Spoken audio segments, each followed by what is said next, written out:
Boylar uylari sizlar uchun yangi uylar topishdan charchamaydi. Bugun Yangiqo'rg'on shaharchasi Boshshopron mas'uliyatiga kelganmiz. Unda 6 sotixlik hovli joyimiz chiqib qolgan. Uni video davomida obzorini ko'rib chiqamiz.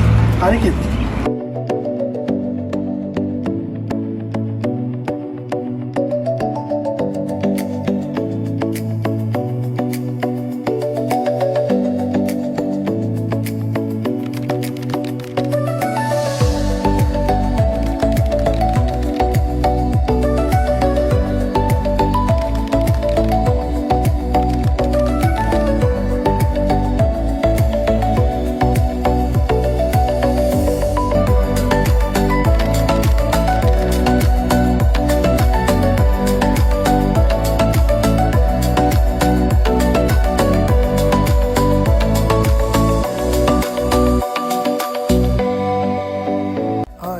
Narxiga keladigan bo'lsak, narxi 70.000 $60. Kelishadigan joyi bor. Kommunikalardan muammolar yo'q, suv, elektr energiya bor. Kanalimizga like va podpiska bosishni unutmang. Keyingi video obzorlarimizda ko'rishguncha.